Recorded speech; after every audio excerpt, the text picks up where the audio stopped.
أعوذ بالله من الشيطان الرجيم بسم الله الرحمن الرحيم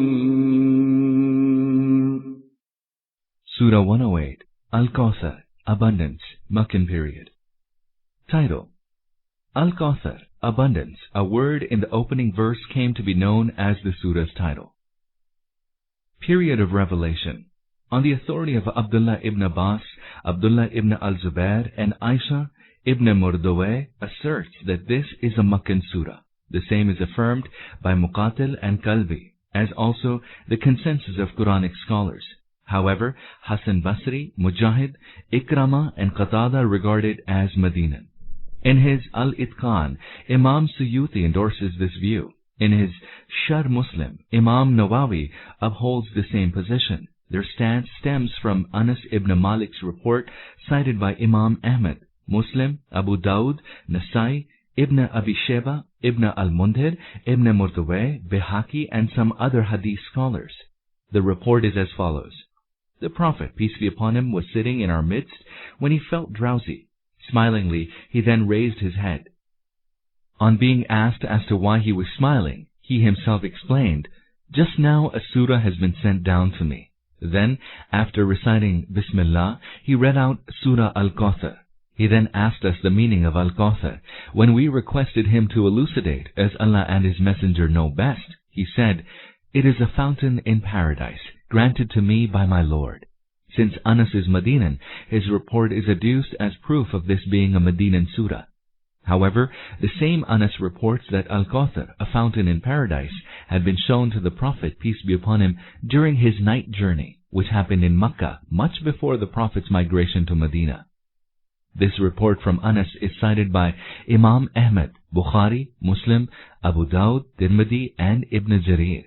Moreover, as the divine bounty of Al-Kauthar had been conveyed to the Prophet, peace be upon him, during his night journey, the same could not be informed through a surah revealed in Medina.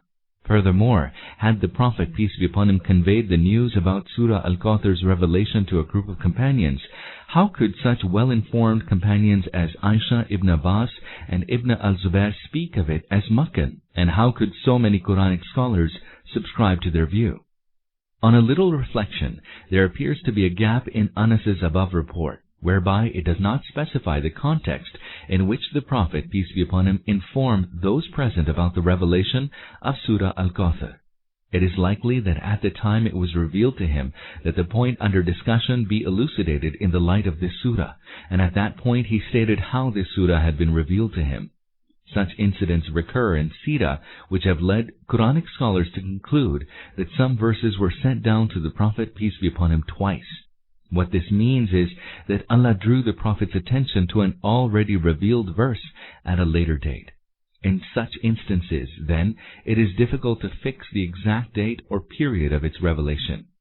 Leaving aside Anas's report to the contrary, the contents of this surah amply bear out its Makkan credentials. It must then have been sent down in Makkah when the Prophet, peace be upon him, was undergoing a very difficult time. Circumstantial setting. In the early phase of his mission, the Prophet, peace be upon him, encountered many hardships, a point reinforced by surahs Al-Duha and Alam Nashrah. The entire Makkan community was pitted against him, placing all sorts of obstacles in his way.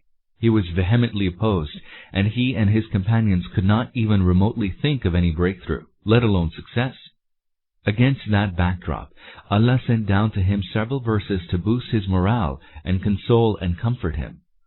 "Indeed, what is to come will be better for you than what has gone by. Verily, your Lord will soon give you so amply that you will be well pleased." Al-Duha 93, 4-5. "And did we not exalt your fame? Indeed, there is ease with hardship. Most certainly, there is ease with hardship." Alam Nashrah 94, 4-6. It was during the same period that Allah revealed this surah to him in order to comfort him. Whilst the Quraysh considered the Prophet, peace be upon him, isolated and helpless, the destruction of his enemies is nonetheless predicted here. Ikrama reports that as the Prophet, peace be upon him, invited the Quraysh to Islam, they taunted him as a loner, cut off from his roots. They thought he would soon be lost to oblivion. Muhammad ibn Ishaq relates that whenever the Prophet, peace be upon him, was mentioned in the presence of the Meccan chief as Ibn Wa'il Sahmi, he remarked, "Forget about him. He is alone, cut off from the roots. He does not have a son. Once he dies, there will be no one even to carry his name on." According to Shimr ibn Atiyah, another chief, Uqaba ibn Abi Mu'ayt, used to pass similar derogatory comments against the Prophet, peace be upon him. Ibn Jarir. Ibn Abbas narrates this report.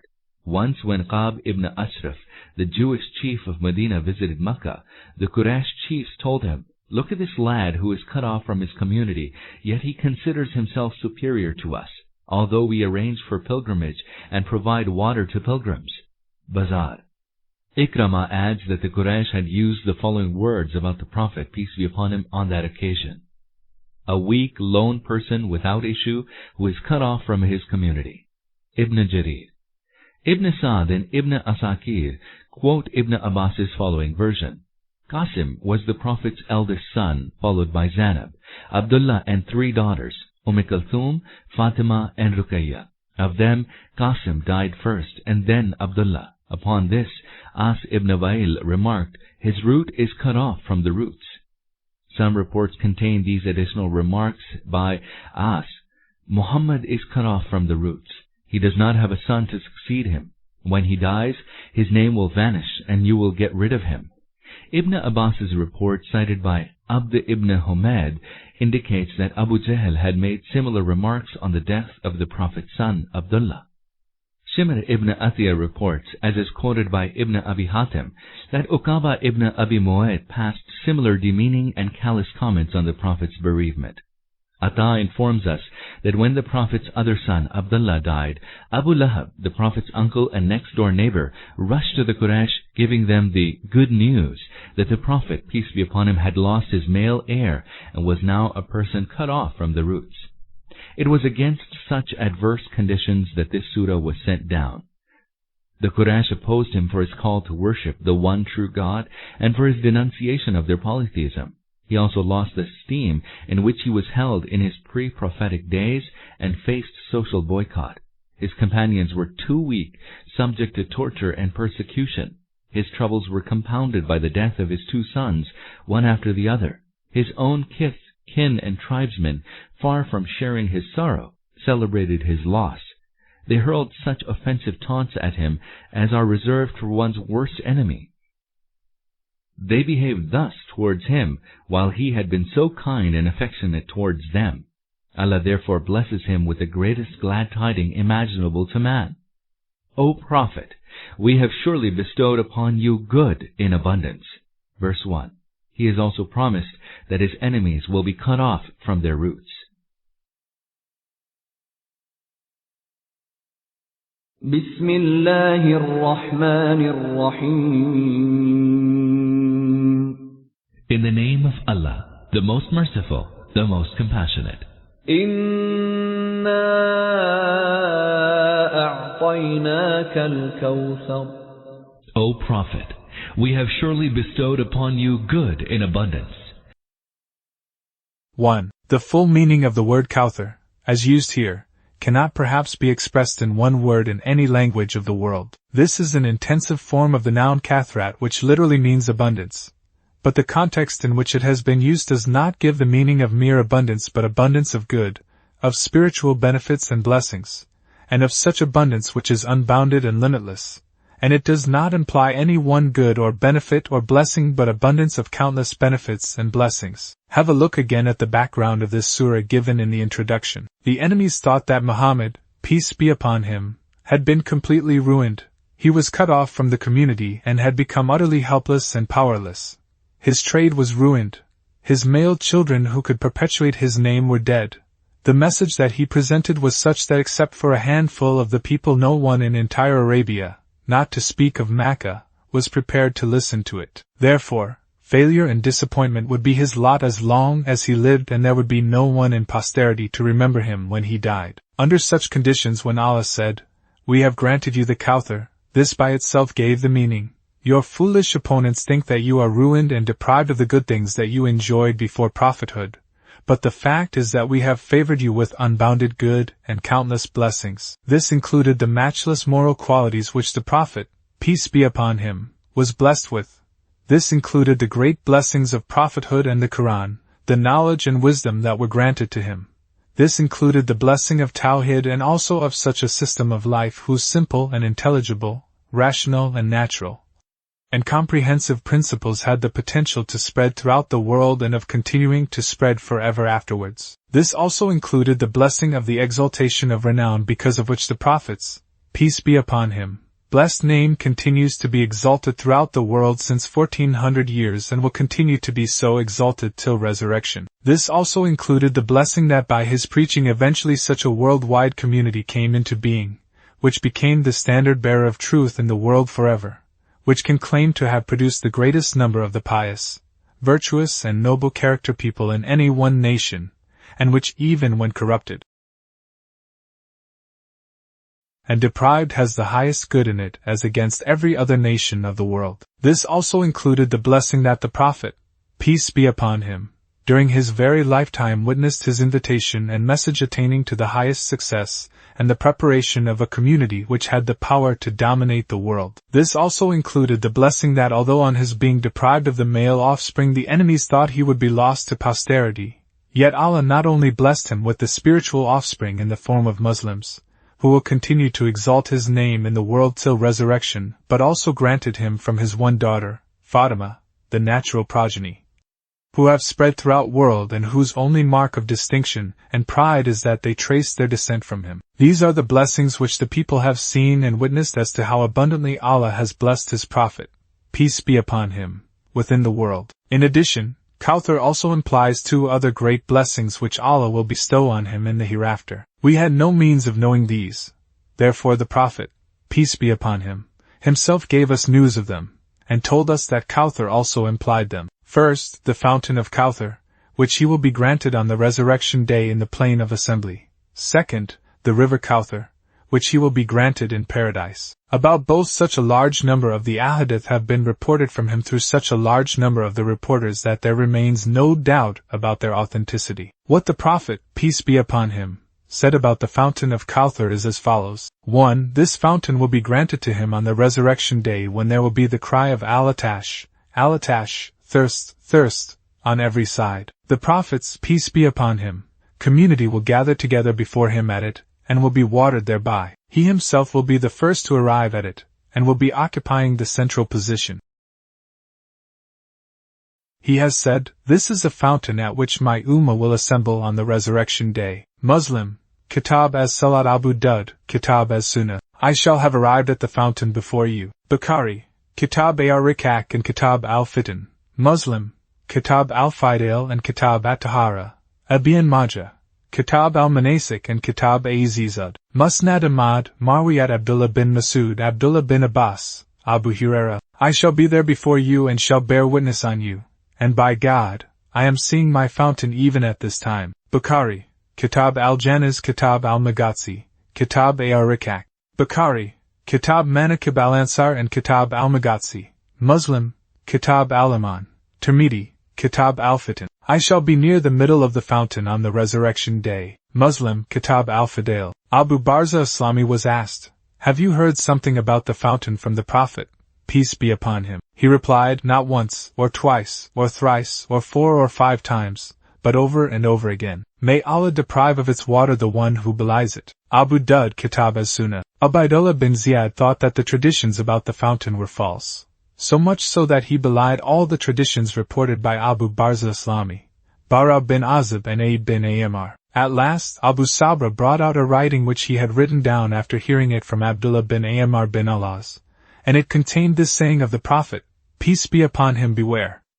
Your place of meeting me will be my fountain. Musnad Ahmad, Marwiyat Abdullah bin Ammar bin Alaz. 2. Different dimensions of the fountain have been given in different traditions, but according to a large number of the traditions it will extend from Ayla, the present Israeli seaport of Eilat, to Sana'a of Yemen, or from Ayla to Adan, or from Amman to Adan in length, and from Ayla to Juffa, a place between Jeddah and Rabbi, in breadth. Bukhari, Kitab al-Rikak. Abu Dudat Tayalasai, Hadith No. 995, Musnad Ahmad, Marwiyat Abu Bakr Siddiq and Abdullah bin Umar. Muslim, Kitab at-Tahara and Kitab al-Fadail. Tirmidhi Abwab Sifat al-Qiyamah. Ibn Majah, Kitab az-Zud. From this it appears that on the resurrection day the present Red Sea itself will be turned into the fountain of Kauthar, and the correct knowledge is only with Allah. 3. About this fountain the Prophet, peace be upon him, has told us that water will be supplied to it from the river Kauthar of paradise, which is being mentioned below. 2 channels from paradise will flow into it, and supply water to it. Muslim, Kitab al-Fadail. According to another tradition, a canal from the river Kauthar of paradise will be opened towards this fountain. Musnad Ahmad, Marwiyat Abdullah bin Masud. 4. According to the description of it given by the Prophet, peace be upon him, its water will be whiter than milk, according to other traditions whiter than silver, and according to still others, whiter than snow, cooler than snow, sweeter than honey. The earth of its bed will be more fragrant than musk. The water jugs set at it will be as numerous as the stars in the sky. The one who drinks from it would never thirst, and the one who is deprived of it will never have his thirst satisfied. These things with a little variation in wording have been reported in numerous ahadith. Bukhari, Kitab ar-Rikak. Muslim, Kitab at-Tahara and Kitab al-Fadail.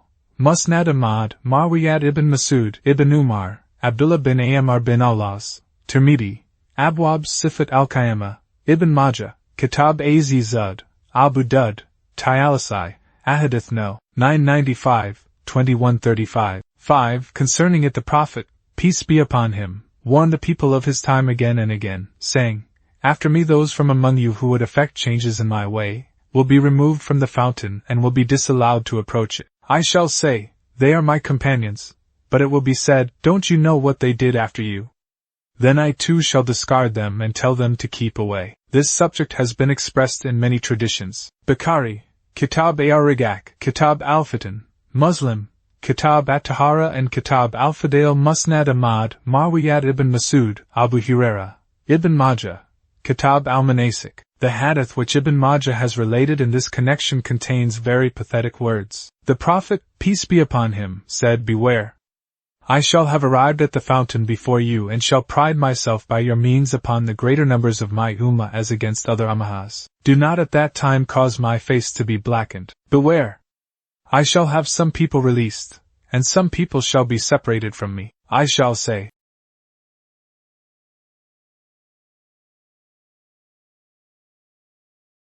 O my Lord, they are my companions. He will reply, don't you know what innovations they introduced after you?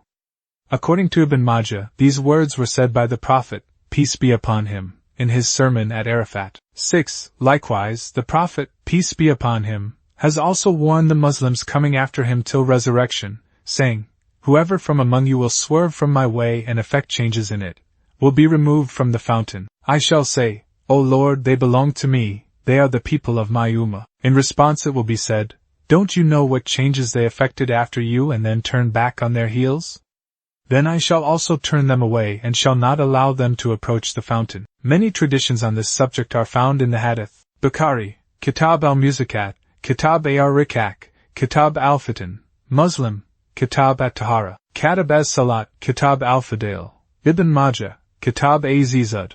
Musnad Ahmad, Marwiyat ibn Abbas. Traditions about this fountain have been related by more than 50 companions, and the earlier scholars generally have taken it to mean the fountain of Kauthar. Imam Bukhari has named the last chapter of his Kitab ar-Rikak as Babin fil Hawd wa Qalallahu inna atainak al-Kauthar, and in a tradition from Anas there is the explanation that the Prophet, peace be upon him, said about Kauthar, it is a fountain at which my ummah shall alight. The river Kauthar which the Prophet, peace be upon him, shall be granted in paradise, also has been mentioned in a large number of the traditions of hadith. Many traditions have been related on the authority of Anas in which he says, and in some he explains that he is reporting the exact words of the Prophet, peace be upon him, himself, that on the occasion of Miraj, the Prophet, peace be upon him, was taken round paradise, and shown a river on the banks of which there were vaults of pearls or precious stones carved from within. The earth of its bed was of the strong scented musk. He asked Gabriel, or the angel who took him round, what it was. He replied that it was the river Kauthar, which Allah had granted him. Musnad Ahmad, Bukhari, Muslim, Abu Dawud, Tirmidhi, Abu Dawud, Tayalisai, Ibn Jarir. Again, according to Anas, the Prophet, peace be upon him, was asked, or a person asked him, what is the Kauthar? He replied, it is a river which Allah has granted me in paradise. Its earth is musk, its water is whiter than milk and sweeter than honey. Musnad Ahmad, Tirmidhi.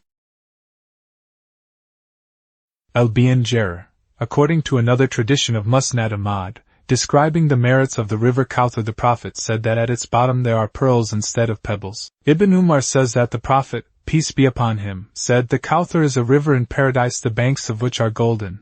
It flows on pearls and diamonds, i.e., its bed has diamonds instead of pebbles. Its earth smells sweeter than musk.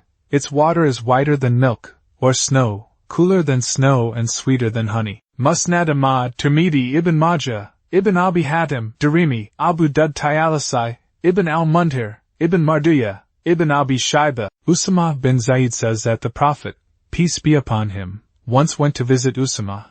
He was not at home.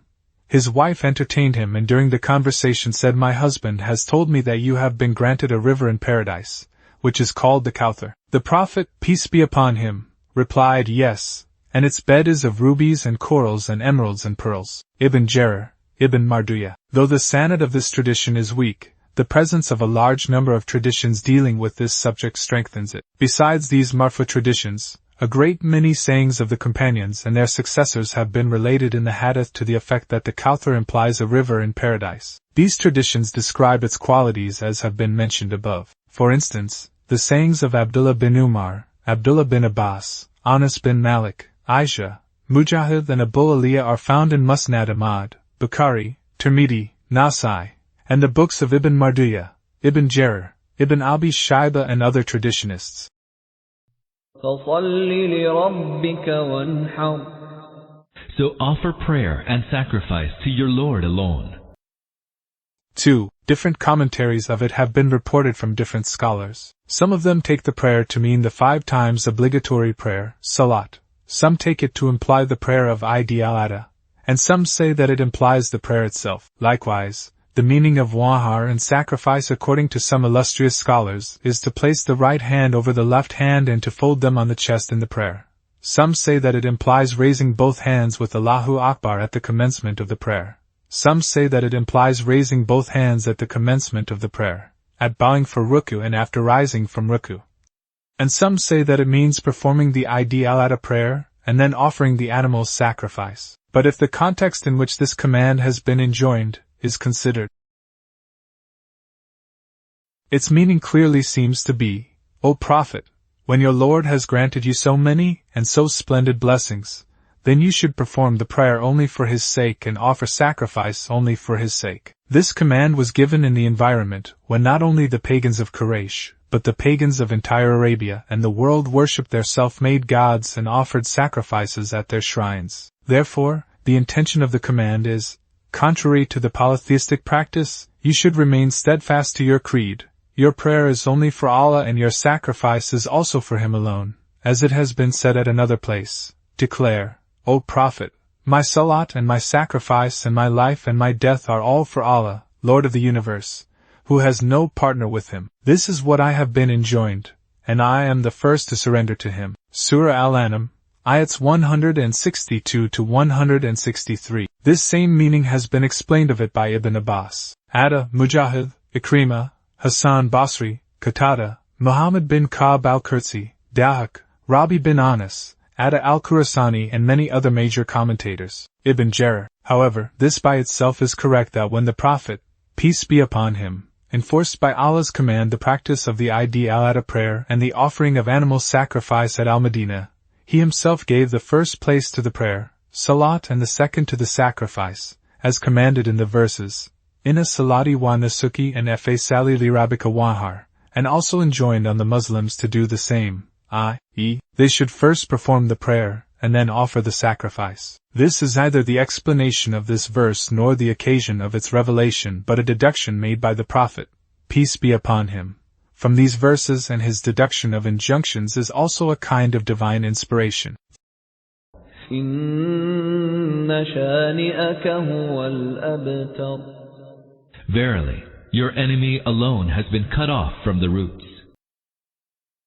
3. The word shuni as used in the original is derived from shan, which means the hatred and spite because of which a person may start ill-treating another. At another place in the Quran it has been said, "And O Muslims, the enmity of any people should not so provoke you as to turn you away from justice." Surah Al-Ma'idah, Ayat 8. Thus, shuni aka implies every such person who, blinded by his enmity of the Prophet, peace be upon him, should bring false accusations against him, slander and defame him, and vent his personal spite against him by taunting and scoffing at him in every possible way. 4. He will after. He himself is after, i.e., though he calls you after, he in fact himself is after. Some explanations of after have already been given in the introduction to the surah. It is derived from batar, which means to cut off, but idiomatically it is used in a comprehensive meaning. In the hadith, the rak'ah of the prayer which is not coupled with another rak'ah is called butera, i.e., the lonely rak'ah. According to another hadith, every piece of work, which is in any way important, is after if it is started without the glorification and praise of Allah, implying that it is cut off from the root.